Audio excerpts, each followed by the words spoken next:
Hello everyone, स्वागत है आपका मेरे YouTube channel deep into physics में।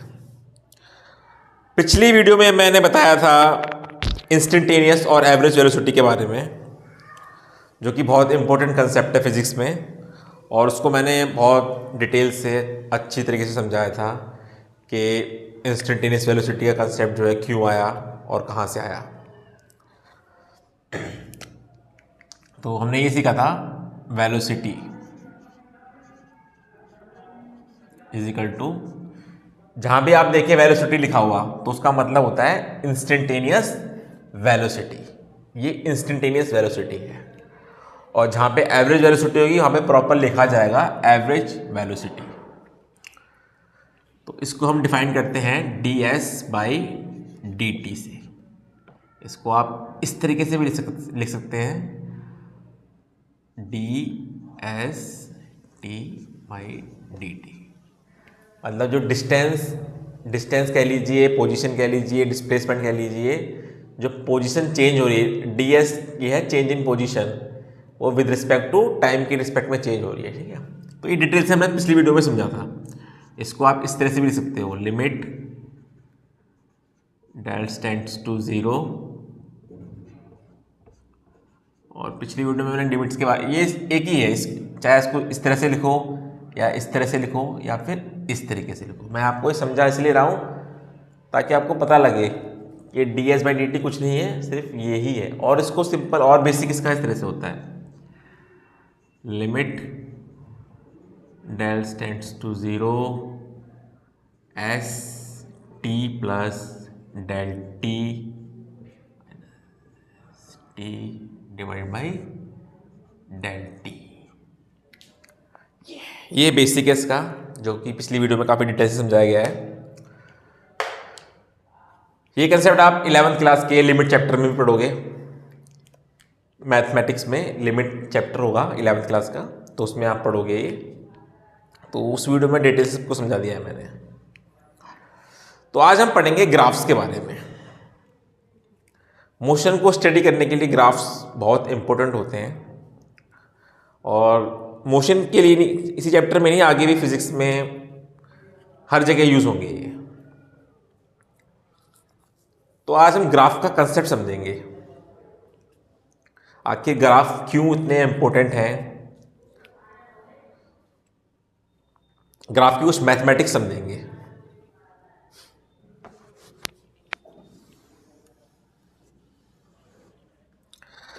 तो बना लेते हैं पहले अपना फ्रेम ऑफ रेफरेंस।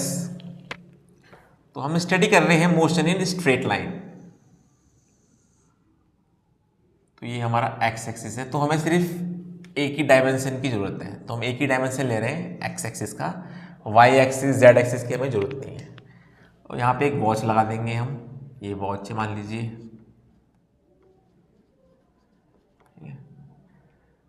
और ये इसको, ये हमारा रेफरेंस पॉइंट कह लीजिए 0। ठीक है, ओ कहते हैं ओ, ये हमारा रेफरेंस पॉइंट है ओ। 30 60 हम ये इंटरवल ले रहे हैं, 90 120 -30 -60, इस तरह से। मान लीजिए कार है और ये इस पोजीशन पे x इजिकल टू 16 पर, अगर ये रेस्ट पोजीशन पे है, मूव नहीं हो रही, इसी पोजीशन पे है, तो उसका पोजीशन टाइम ग्राफ कैसा बनेगा। पोजीशन और ये टाइम, और मानो इसी पोजीशन पे है, ये रेस्ट पोजीशन पे, तो उसका पोजीशन टाइम ग्राफ कुछ इस तरह से बनेगा। ये पोजीशन है 60, ठीक है, ये 30 है, ये 0 है। टाइम बढ़ता जा रहा है लेकिन पोजीशन क्या है, 60 है। इसको आप इस तरह से भी लिख सकते हो, एस, ये पोजीशन है,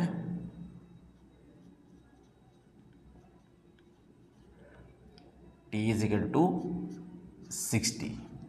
ठीक है, टाइम अगर 1 सेकेंड हुआ तो भी पोजीशन 60 होगी, टाइम अगर 2 सेकेंड हुआ तो भी पोजीशन 60 होगी। ठीक है, तो एक तरह से कांस्टेंट है ये, तो इसको हम एल्जेब्रिकली मान लेते हैं, ठीक है। यहाँ पे हम इसको एल्जेब्रिकली लिखेंगे तो इसका कुछ इस तरह से हम इसको डिफाइन कर सकते हैं, S T is equal to constant. अगर मैं बोलूं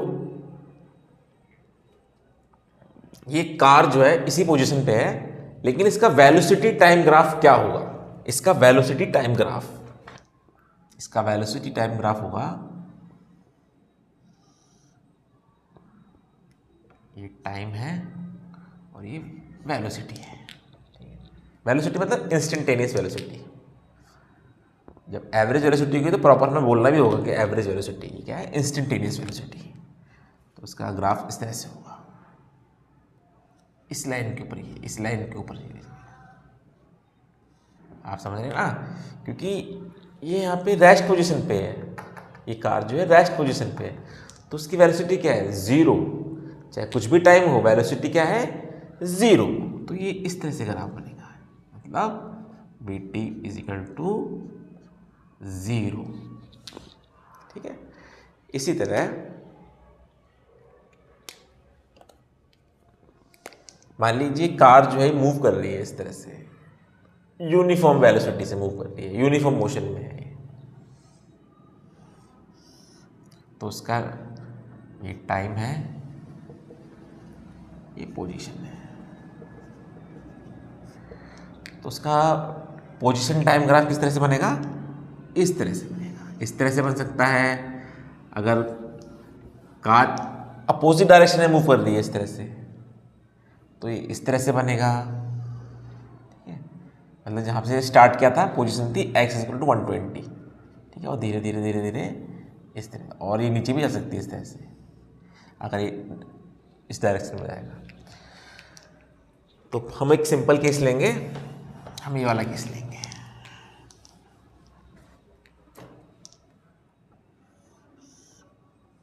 इस तरह से, ये टाइम है, ये पोजीशन है, एक ये यूनिफॉर्म मोशन है, uniform motion.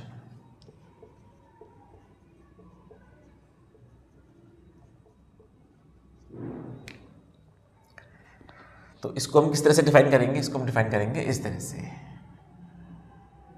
S T is equal to K T, समझ रहे ना आप, के कांस्टेंट है,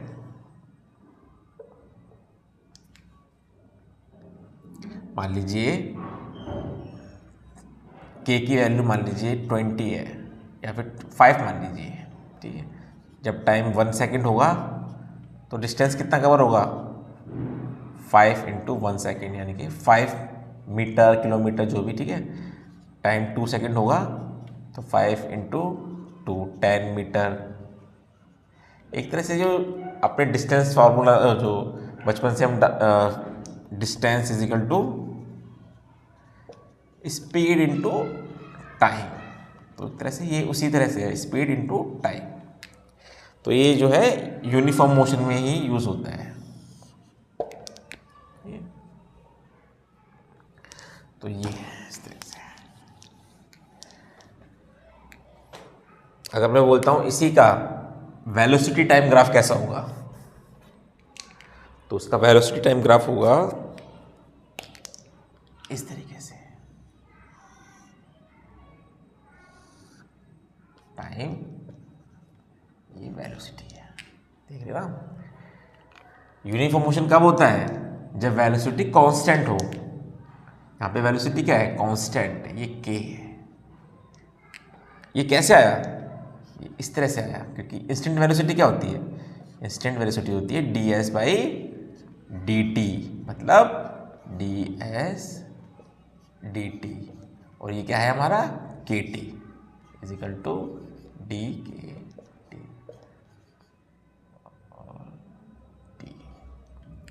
और इस तरह से के कॉमन है, और dt बाई dt जो हो जाएगा, ये हो जाएगा 1 इज इक्वल टू के।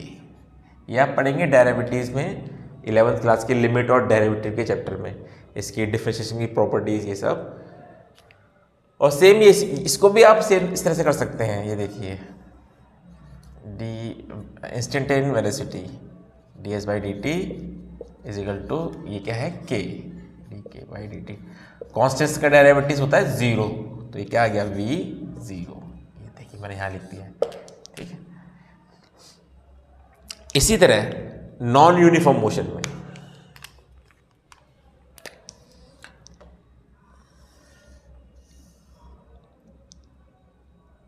Position time, position time graph कैसे बनेगा, इस तरह से। और इसको हम किस तरह से डिफाइन करेंगे, इस तरह से है T is equal to K T square.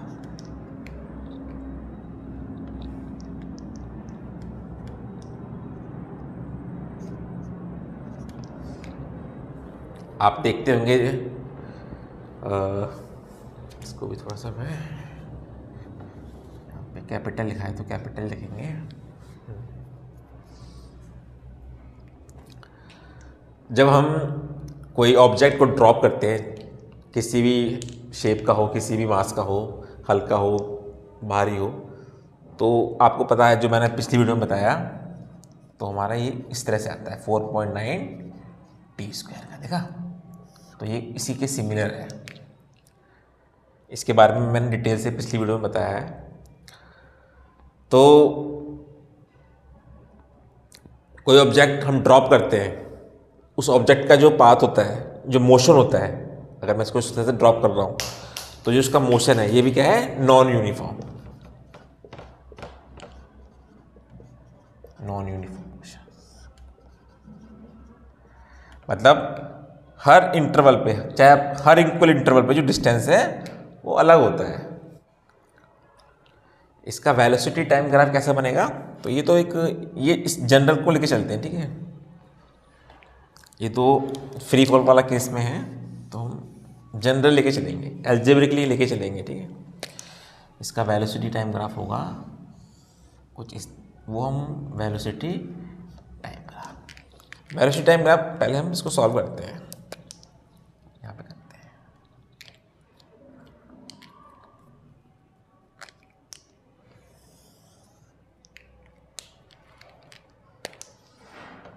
Instant velocity क्या होगी, D S by D T, और ये क्या है हमारा, ये है, ठीक है,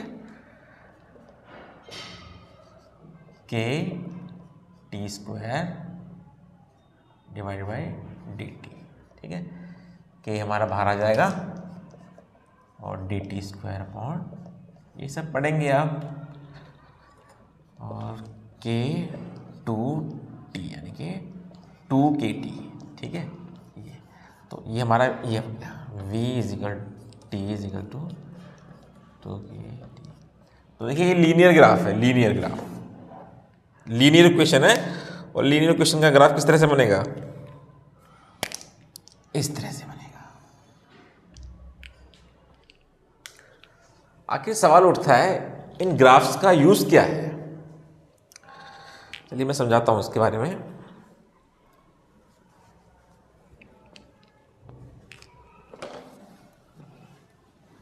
इस कंसेप्ट को मैं समझाता हूं आपको।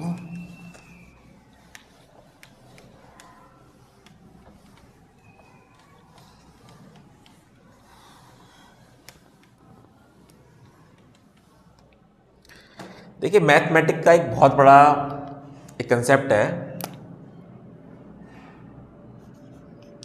अलजेब्रा, जो कि इसे पॉलिनोमियल भी कह सकते हैं हम, पॉलिनोमियल।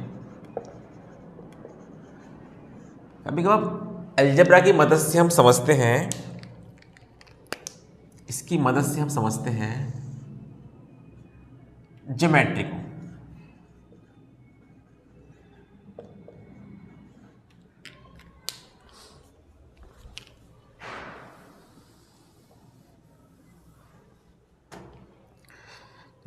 और कभी कभार हम समझते हैं ज्योमेट्री की मदद से अलजेब्रा को। तो मैथ में दोनों चीज़ें ही होती हैं, मैथ में ये दोनों चीज़ें होती हैं, और मैथ से ही हम साइंस को समझते हैं। फिजिक्स को समझने के लिए क्या चाहिए? मैथ, ठीक है। और मैथ में ये होता है, कभी वो अलजेब्रा की मदद से हम ज्योमेट्री समझते हैं, और ज्योमेट्री की मदद से कभी अलजेब्रा समझते हैं, समझना, ठीक है। अभी मैं इसका एग्जांपल बताऊंगा, और जैसे जैसे आप फिजिक्स पढ़ते जाएंगे, मैथ पढ़ते जाएंगे, आपको ये बात समझ में आती जाएगी। ये बात समझना बहुत ज़रूरी है। ज्योमेट्री में क्या आती है हमारी? 2 डायमेंशन ज्योमेट्री, 3 डायमेंशन ज्योमेट्री, और जो आप पढ़ोगे अभी 11th क्लास में straight line, conic section, 12th में पढ़ोगे, तो उसकी मदद से हम कभी कभार अलजेब्रा समझते हैं। अलजेब्रा से हमें क्या मिलता है? हमें फिजिक्स में इक्वेशन मिलती है, और जो हमारे बहुत यूज़फुल होती है, ठीक है। मेन हमें चाहिए रिजल्ट, चाहे वो यहाँ से आए चाहे यहाँ से मिले। अब मैं इसका मतलब समझाता हूँ, ठीक है। और ये धीरे धीरे आपको समझ में आएगा जैसे जैसे आप फिजिक्स पढ़ेंगे, मैथ पढ़ेंगे, तो ये बहुत इंपॉर्टेंट कंसेप्ट है। एक एग्जाम्पल लेते हैं, एग्जाम्पल नहीं, मैं आपको समझाता हूँ। पिछली वीडियो में मैंने आपको बताया था कि इंस्टेंटेनियस वेलोसिटी जो है ds/dt, तो पिछली वीडियो में मैंने बताया था इंस्टेंटेनियस वेलोसिटी के बारे में, जो कि होती है ds/dt। देखिए,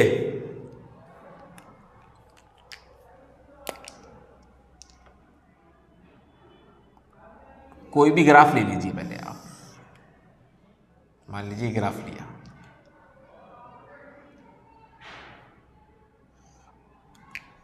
ठीक है। मैं आपसे पूछता हूं इंटरवल t1 और इंटरवल t2, ये पोजीशन है, ठीक है। इंटरवल t1 और t2 के बीच में एवरेज वेलोसिटी क्या होगी? ये क्या है? ये बार का मतलब एवरेज वेलोसिटी, एवरेज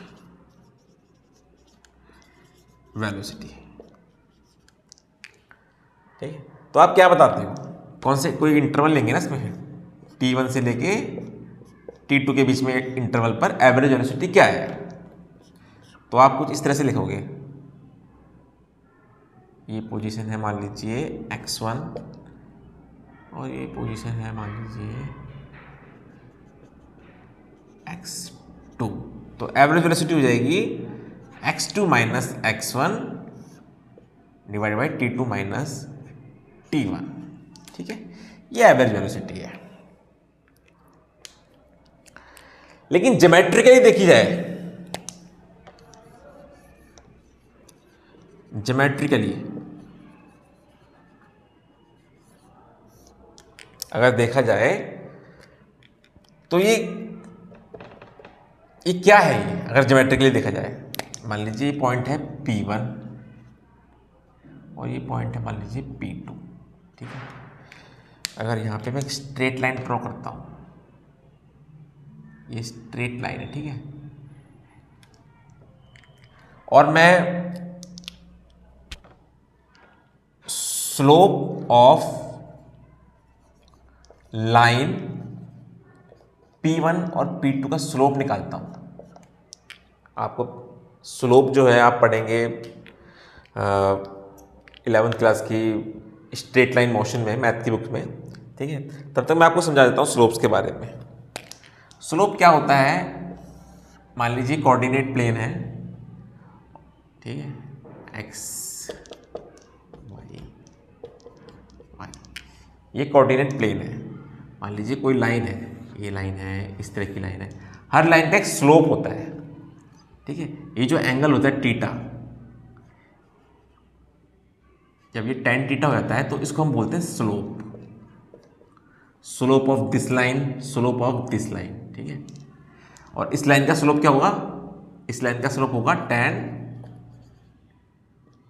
ये इस लाइन का स्लोप है, ठीक है, ये इस लाइन का स्लोप है, ये इस लाइन का स्लोप है,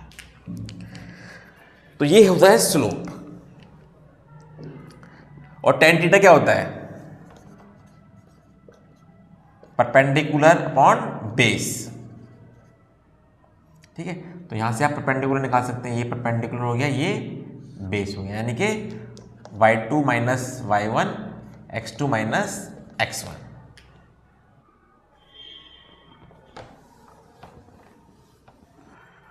तो slope of line P1 P2 क्या होता है? ये होता है x2 माइनस x1 और T2 माइनस T1।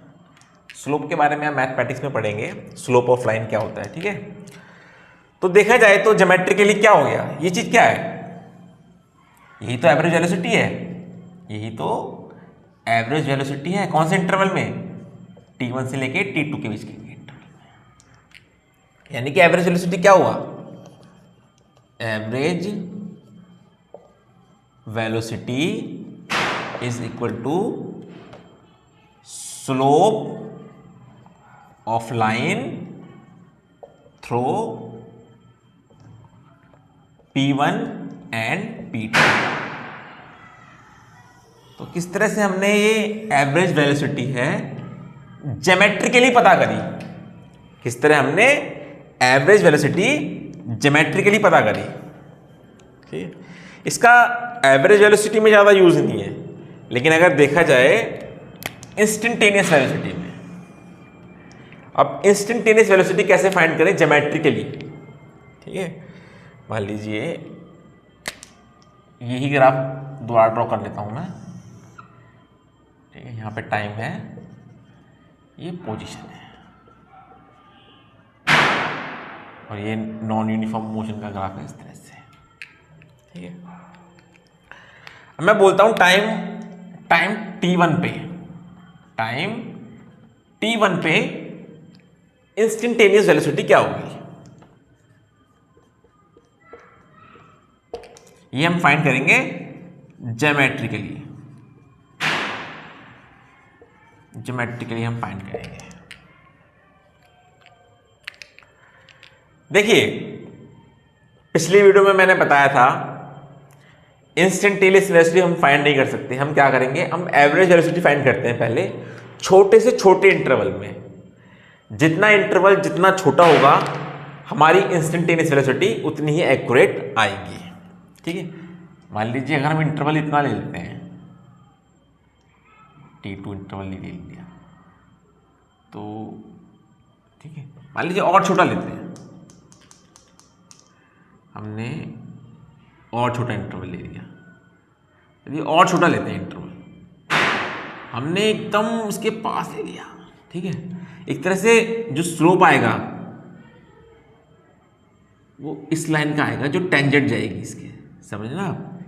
आपने इंटरवल बहुत छोटा लिया है, बहुत छोटा, मतलब इनफाइनाइटली छोटा लिया है, तो जो ये लाइन बनेगी वो टेंजेंट बनेगी। तो ज्योमेट्रिकली वीटी क्या होता है? स्लोप, ये P1 पॉइंट ले लीजिए, slope of tangent line at point P। तो ज्योमेट्रिकली ये मतलब हुआ इसका। ठीक है, और इस लाइन का स्लोप हम ज्योमेट्रिकली फाइंड कर सकते हैं। ठीक है, ये मतलब अगर मैं ये लिखूं साथ साथ इसको, dSt/dt is equal to slope of tangent line at point P। तो देखा आपने,